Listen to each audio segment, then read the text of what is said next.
ఓం మహాగణాధిపతయే నమః. ఓం గురుభ్యో నమః. ఓం శ్రీమాత్రే నమః. పరమేశ్వర స్వరూపమైనటువంటి జ్యోతిష, వాస్తు మరియు ఇతర అనేకమైనటువంటి శాస్త్రములను మనకు అందించినటువంటి మహర్షులకి నమస్కారం. హయగ్రీవ హయగ్రీవ హయగ్రీవేతియో వధేత్తస్య నిస్సరతే వాణి జనుకన్యా ప్రవాహవత్. అరుణాం కరుణాతరంగితాక్షీం ధృతపాశాంకుశపుష్పబాణచాపాం అనిమాదిభిరావృతాం మయూకైః అహమిత్యేవ విభావయే భవానీం. శ్రీమాత్రే నమః. ప్రేక్షకులకి ఆ లలితాంబిక అమ్మవారి యొక్క అనుగ్రహం పరిపూర్ణంగా కలగాలని మనస్ఫూర్తిగా కోరుకుంటూ మనం ఈరోజు చెప్పుకోబోయేటువంటి టాపిక్ ఏదైతే ఉందో, ముఖ్యంగా ఈ యొక్క అక్టోబర్ మాసంలో 1వ తేదీ నుంచి నెలాఖరి వరకు ఉన్నటువంటి గ్రహస్థితి ఏ విధంగా ఉంది అని ముఖ్యంగా ముందుగా చూసుకున్నట్లయితే, ఈ యొక్క మాస ఫలితాల్లో కుజుడు మిథునంలోని, అదేవిధంగా గురువు వృషభ రాశిలోని మనకి ఈ అక్టోబర్ మాసంలో 10వ తేదీ నుంచి గురువు వక్రిస్తున్నాడు చెప్పాలంటే. అదేవిధంగా అక్టోబర్ 20వ తేదీ నుంచి కుజుడు నీచ పొందుతున్నాడు, గుర్తుపెట్టుకోండి. అదేవిధంగా మనకి కన్యారాశిలో 17వ తేదీ వరకు కేతువుతో రవి ఉంటూ, ఈ రవికేతువులతో పాటు మనకి ఆ యొక్క బుధుని యొక్క సంచారం ఉంటూ, ఆ బుధుడు 13వ తేదీ నుంచి తులలోకి రావడము, 11వ తేదీ నుంచి శుక్రుడు వృశ్చికంలోకి వెళ్ళడము, శని వక్రించి కుంభంలో ఉండడం జరుగుతుంది. ఈ యొక్క గ్రహస్థితిని అనుసరించి 12 లగ్నాల వారికి, లగ్నం తెలియని వారి రాశి వారికి ఎటువంటి శుభ ఫలితములు జరగనున్నాయి, ఏ విషయాల పట్ల జాగ్రత్తగా ఉండాలనేటువంటి విషయాలు చెప్తుంది. నేనైనప్పటికీ కూడా చెప్పిస్తుంది సాక్షాత్ ఆ లలితా అమ్మవారి చెప్పిస్తుందని భావిస్తూ, సింహలగ్నము, సింహరాశి, సింహం వారి గనక చూసుకున్నట్లయితే ప్రధానంగా మీ యొక్క రాశ్యాధిపతి 2వ స్థానంలో ఉంటూ 17వ తేదీ నుంచి 3లోకి నీచ పొందుతున్నాడు. ఈ సమయంలో ముఖ్యంగా గవర్నమెంట్ రిలేటెడ్ సంబంధించినటువంటి అంశాలలో, మనీ రిలేటెడ్ మేనేజ్మెంట్ సంబంధించిన విషయాల్లో, అదేవిధంగా సప్తమం మీద ఉండేటువంటి శని మీద కుజుడు దృష్టి ఉన్నందుకు కొన్ని ఆఫ్టర్ మ్యారేజ్ తర్వాత మ్యారిటల్ లైఫ్కి సంబంధించినటువంటి అంశాలలో కొంత జాగ్రత్త వహించాలి అనేటువంటి చాలా స్పష్టంగా గోచరిస్తుంది. అలాగే మీకు ఎటువంటి ధన సంబంధించిన ట్రాన్సాక్షన్స్ జరుగుతున్నా ఒక్కసారి గణపతిని మరియు సూర్యభగవానుని తలుచుకోండి. ధనస్థానము, ధనం సర్క్యులేట్ అయ్యేటువంటి స్థానాల్లో ఈ యొక్క రవికేతువులు సంచరిస్తున్నారు కాబట్టి ఇంకా ఇంప్రూవ్మెంట్స్ బాగా రావాలి అని అనుకున్నట్లయితే మీరు చేయవలసింది ఏమిటి అంటే, ఇక్కడ కేతు రవి గ్రహాల దగ్గర దీపారాధన చేయండి. దీనివల్ల బాగుంటుంది. కాకపోతే కాస్త విదేశాలకు వెళ్ళేటువంటి అంశాల్లోని, ఇన్వెస్ట్మెంట్స్ చేసేటువంటి విషయాల్లోని, ఎందుకంటే 12వ స్థానంలో మీకు ఇక్కడ కుజుని యొక్క సంచారం జరుగుతుంది ఇన్వెస్ట్మెంట్ స్థానంలో, కాబట్టి చాలా కేర్గా, అనవసరమైన ఒత్తిళ్లు పెట్టుకొని ఎక్కడెక్కడి నుంచి అప్పులు తీసుకొచ్చి ఇన్వెస్ట్మెంట్స్ చేయడం, ఇట్లాంటి తప్పిదాలు చేయకండి దయచేసి. కాకపోతే ఈ 17వ తేదీ నుంచి రవి 3లో ఉన్నప్పటికీ కూడా అది ఎటువంటి ఫలితాన్ని ఇస్తుంది అంటే, ఒక రకంగా నీచభంగా రాజయోగం కూడా ఏర్పడుతుంది అక్కడ శుక్రుడితో ఉండడం వల్ల. దానివల్ల రవి 3వ స్థానం అంటే చాంటింగ్ స్థానంలో ఉన్నందుకు ఒక రకంగా మీకు తెలియకుండానే ఒక ఉపాసనలోకి వెళ్ళడం ద్వారా కొన్ని సిద్ధించడం కూడా జరుగుతుంది. అలాగే ఉద్యోగ సంబంధించినటువంటి విషయంలో కొత్త ఉద్యోగ అవకాశాలు కోసం మార్పులు చెందడం, కొన్ని ప్రదేశాలు మారడం కూడా జరగనున్నాయి. వాహనాల మీద వెళ్ళేటప్పుడు మాత్రం కాస్త స్లోగా వెళ్తూ ఉండండి. చతుర్థ భాగ్యాధిపతి అయినటువంటి కుజుడు నీచంలో ఉన్నందుకు ఎక్కువ ఫాస్ట్ వెళ్ళాలి అనేటువంటి ఒక ఉత్సాహం, ఒక రకమైన దీంతో ఫాస్ట్గా నడుపుతూ ఉంటారు ఈ కాంబినేషన్స్ ఉన్నప్పుడు. కాబట్టి ఈ యొక్క విషయాల్లో కాస్త జాగ్రత్తగా ఉంటూ, ముఖ్యంగా మీరు ఈ పంచమాధిపతి అయినటువంటి గురువు ఎప్పుడైతే 10వ స్థానంలో వక్రగతిలో ఉన్నాడో, ఇది కొంతవరకు ఇన్సూరెన్సెస్ మూలంగా మంచి ఫలితాలని, షేర్ మార్కెట్లో చాలా జాగ్రత్తగా లాంగ్ టర్మ్ షేరింగ్ బాగా ఎక్స్పీరియన్స్ ఉన్న వాళ్ళు చేసే దాని ద్వారా కొంత లబ్ధిని చూపిస్తుంది. కాకపోతే సంతాన సంబంధించినటువంటి అంశాలలో కొన్ని గతంలో అసలు మాకు ఇంకా సంతానం అవ్వదేమో అనుకునేటువంటివి కూడా మీకు జరుగుతాయనేటువంటిది చూపిస్తుంది. ఇక మీరు చేయవలసినటువంటి దేవతారాధన దత్తాత్రేయుడి యొక్క ఆరాధన ఎక్కువగా చేయండి. దిగంబర శ్రీ పాదవల్లభ దిగంబర అనే నామస్మరణ, జై గురుదత్త శ్రీ గురుదత్త అనేటువంటి నామస్మరణ, నవగ్రహాల్లో కుజ, శని, కేతు, రాహు గ్రహాల దగ్గర దీపారాధన చేయడము, గోవులు క్యారెట్స్, బెల్లము లాంటివి తినిపించడం చేయండి. అన్ని విధాలుగా బాగుంటుంది. ఈ నెల 20వ తేదీ నుంచి కుజుడు నీచ పొందుతున్నాడని చెప్పుకున్నాం. అయితే ఇక్కడ చాలామందికి జాతకం ఉంటుంది, వాళ్ళకి డేట్ ఆఫ్ బర్త్ రాస్తారు, కొంతమంది రాయరు. పలానా లగ్నం అని కానీ నక్షత్రం అని కానీ రాశారని కానీ తెలియదు. మరి తెలియని వాళ్ళ పరిస్థితి ఏమిటి చూసుకున్నట్లయితే, మీరు నవగ్రహాలలో కుజ శని గ్రహాల దగ్గర దీపారాధన చేయండి. గోశాలకు వెళ్ళి గోవులకి క్యారెట్స్ బెల్లము తినిపించండి.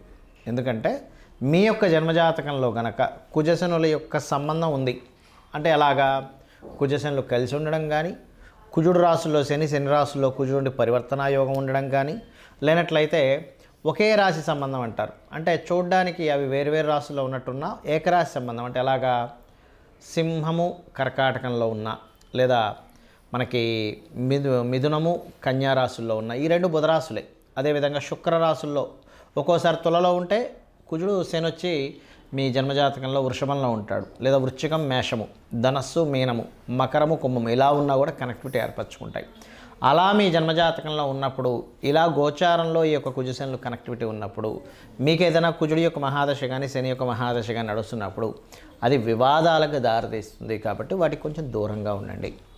అయితే ఇక్కడ వీటన్నిటికంటే కూడా ముఖ్యంగా మీరు చూసుకోవాల్సినటువంటిది మీ యొక్క పర్సనల్ చార్ట్ చూసుకోవాలి. ఎప్పుడు కూడా మన పర్సనల్ చార్ట్లో మనము ఏ మార్గంలో ప్రయాణిస్తే మన యొక్క జీవితం ఉన్నతంగా ఉంటుందనేటువంటిది ఉంటుంది. అది ఎలా ఉంటుంది అంటే చెప్తాను చూడండి. మీ యొక్క నేచర్ ఏదైతే ఉందో ఆ నేచర్కి తగ్గట్టుగా మీరు ఉంటేనే మీ యొక్క లైఫ్ బాగుంటుంది, గుర్తుపెట్టుకోండి. అంటే ఎలాగా, మీ యొక్క జాతకం చెప్తుంది చాలా స్పష్టంగా నువ్వు ఇలా ఉంటే బాగుంటావని. ఇప్పుడు అందరికీ ధనమే కావాలి, ఎందుకంటే ధనం మూలం ఇదం జగత్. కాబట్టి మీ యొక్క ధన యోగం ఎందులో ఉంది, వ్యాపారంలో ఉందా, ఉద్యోగంలో ఉందా, విదేశాలకు వెళ్ళడం ద్వారా ఉందా, సర్వీసెస్ చేయడం ద్వారా ఉందా, మీడియేటింగ్ చేయడం ద్వారా ఉందా అనేటువంటిది మీ ధనాధిపతి చాలా స్పష్టంగా చెప్తాడు. ఒక్కో వ్యక్తికి ఒక చూడండి, బంగారం అమ్ముతే ఉంటే ఒక వ్యక్తికి బంగారంలో లాస్ వస్తుంది. అదేమిటంటే బంగారంలో కూడా లాస్ వస్తుందా అంటే వస్తుంది. ఒక వ్యక్తికి చెత్త అమ్ముకోవడం ద్వారా కూడా డబ్బులు వస్తాయి. అంటే ఏమిటి, మీ సెకండ్ లార్డ్ ఏ కాంబినేషన్లో ఉన్నాడు. కొంతమంది తెలియక సంపాదించిన ధనాన్నంతా తీసుకెళ్ళి ఒక దగ్గర పెడతారు, అక్కడ నష్టపోవడం జరుగుతూ ఉంటుంది. ఆ రకంగా దాదాపుగా ఏంటంటే మీకు తెలియకుండానే కొన్ని తప్పిదాలు జరుగుతుంటాయి. మీ యొక్క జన్మజాతకాన్ని స్పష్టంగా అంటే ఒక దాని గురించి సరైన పట్టున్నటువంటి మీకు తెలిసిన ఆస్ట్రాలజర్కి చూపించుకున్నట్లయితే చాలా స్పష్టంగా చెప్పడం జరుగుతుంది. ఏమంటే ఇక్కడ మీరు ఇన్వెస్ట్మెంట్ చేయండి, ఇక్కడ మీరు చేయొద్దు, ఇది ఇలా చేయండి అనేటువంటిది. అదేవిధంగా కొన్నిసార్లు కొన్ని ప్రయత్నాలు చేస్తుంటాం, ప్రయత్నం సఫలీకృతం అవ్వదు. దానికి పర్టికులర్గా మీ జన్మజాతకంలో ఏ గ్రహాలు యాక్టివ్ అయితే, ఏ గ్రహాలు డీయాక్టివ్ అయితే మీ ప్రయత్నం సాగుతుంది అనేటువంటిది ఉంటుంది. అదేవిధంగా మీ యొక్క జాతచక్రంలో జ్యోతిష్శాస్త్రం అంతా ఒక ఎత్తు అయితే వాస్తు మీరు ఏ డైరెక్షన్లో ఉండాలి అంటే చిన్న ఎగ్జాంపుల్ చెప్తాను చూడండి. మనకి మన లైఫ్లో కూడా కొన్ని చేసే పనులు, చేయకూడని పనులు ఉంటాయి కొన్ని. అలాగే జ్యోతిష్శాస్త్రం వాస్తుపరంగా కూడా ఉండకూడని డైరెక్షన్స్, ఉండే డైరెక్షన్స్ ఒక్కొక్కరికి ఒక్కో రకంగా ఉంటుంది. మీ పేరులో ఉండే మొదటి అక్షరాన్ని వర్గుగా తీసుకొని వర్గు నిర్ధారణ పరంగా మీరు ఏ డైరెక్షన్లో ఉంటే బాగుంటుంది అంటే మనకు శాస్త్రంలో అన్ని డైరెక్షన్స్ మంచివే, కానీ మీకేది సరిపోతుందని చెప్పబడింది శాస్త్రంలో. మీ పేరులో ఉండే మొదటి అక్షరాన్ని మీకుండేటువంటి మీరుండే డైరెక్షన్ని తీసుకొని దాన్ని క్యాల్కులేట్ చేస్తారు. దాన్ని వర్గు నిర్ధారణ అంటారు. దాని గురించి నేను 8 వీడియోలు చేశాను. పంచాంగాల్లో కొన్ని తప్పులు ఉన్నాయని చెప్పాను. మీరు అది క్లియర్గా క్యాల్కులేటివ్గా చెప్పినటువంటిది మీరు చూసుకోవచ్చు కూడా. అదేవిధంగా కొంతమందికి సంతానం ఎందుకు కలగట్లేదని కానీ దానికి ఏం చేసుకోవాలి, చిన్న రెమెడీస్తో దక్షిణామూర్తి ఆరాధన, దత్తాత్రేయుడు యొక్క ఆరాధన ద్వారా సంతానం కలుగుతుంది. లేదా మీ పంచమాధిపతి ఎవరో తెలుసుకొని చేయొచ్చు. కొన్నిసార్లు అదే పంచమాధిపతి షేర్ మార్కెట్కి, సినిమా ఫీల్డ్కి, కొన్ని లవ్ రిలేటెడ్ సంబంధించిన విషయాలు కూడా కనెక్ట్ అయి ఉంటాడు. అలాంటప్పుడు ఆ ఫీల్డ్స్లో రాణించే యోగం ఉంటే ఖచ్చితంగా రాణిస్తారు, అందులో ఎటువంటి సందేహం లేదు. కొంతమందికి సినిమా ఫీల్డ్లోనే టాప్ పొజిషన్లోకి వెళ్తారు, అదే సినిమా ఫీల్డ్లోకి వెళ్ళడం ద్వారా డౌన్ఫాల్ అవుతూ ఉంటారు. సో అది అసలు ఎందుకు జరుగుతుంది అనేటువంటిది మనం పట్టుకోగలగాలి. అదేవిధంగా వివాహ సమయాన్ని కానీ, వ్యాపార సమయాన్ని కానీ, విదేశాలకు వెళ్ళేటువంటి యోగాలు కానివ్వండి, కొన్ని తెలుసో తెలియకో పూర్వజన్మలో చేసినటువంటి కొన్ని కర్మల ఆధారంగా కొన్ని దోషాలు ఏర్పడతాయి.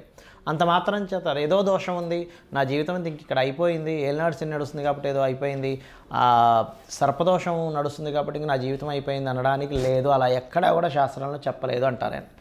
ఎందుకంటే ఏ మహర్షి కూడా, ఏ గ్రంథంలోని కూడా నీకు ఈ దోషం ఉంటే నీ లైఫ్ ఇంక అయిపోయిందని ఎక్కడ రాయలేదు. చూపించండి కావాలంటే. నీకు ఈ దోషం ఎందుకు ఏర్పడిందో చెప్పాడు మహర్షి. నువ్వు ఈ కర్మని చేసావు కాబట్టి నీకు ఈ దోషం ఏర్పడింది.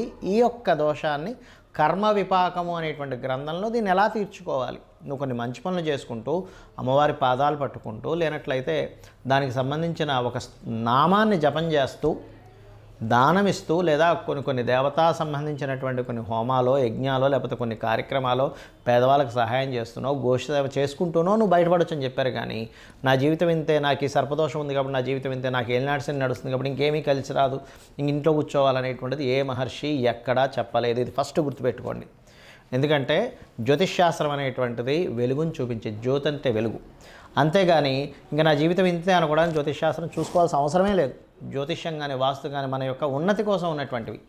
కాబట్టి దయచేసి నేను మీకు కొన్ని సూత్రాలు చెప్తాను. మీ జాతకం ఎలా ఉన్నా సరే ఇవి కనుక పాటించారో అద్భుతంగా ఉంటుంది. ఏమిటంటే పొద్దున్నే సూర్యోదయానికి ముందే స్నానం చేసి దీపారాధన చేయండి. Point number 1. మీకు దగ్గరలో ఉన్నటువంటి గుడికి వెళ్ళండి రెగ్యులర్గా. Point number 2. పాయింట్ నెంబర్ 3 ఏమిటి అంటే మీరు వీలున్నప్పుడల్లా కూడా గోశాలకు వెళ్ళి గోవులకి ఏదైనా దేశీవాళ్ళ గోవులకి ఏదో ఒకటి తినిపిస్తూ ఉండండి. 4వది మీకు తోచిన సహాయం పేదవాళ్ళకి ఏదో ఒక రూపంలో ఇస్తూ ఉండండి. ఇది మీకు చాలా, లేదా పక్షులకి జంతువులకి ఏదో ఒకటి తినిపిస్తూ ఉండండి. 5వ పాయింట్ ఏంటంటే వీలున్నప్పుడల్లా 4 డబ్బులు ఉన్నప్పుడు క్షేత్ర దర్శనం చేయండి. ఏ క్షేత్రంలో ఏ గంధర్వుడో మహర్షో లేకపోతే యక్షుడో ఏ సిద్ధుడో మీకు తెలియకుండా సూక్ష్మ రూపంలో ఉంటూ మీ యొక్క కర్మను తొలగించేటువంటి యోగం మీకు పడుతుంది. ఇవి చేయండి చాలు. అంతేగాని ఏదో దోషం ఉంది, ఏదో అయిపోతుంది, నా జీవితం ఇంతే అనేటువంటి వాటిల్లో ఉండి అనవసరంగా మీ యొక్క జీవితాలు పాడు చేసుకోకండి.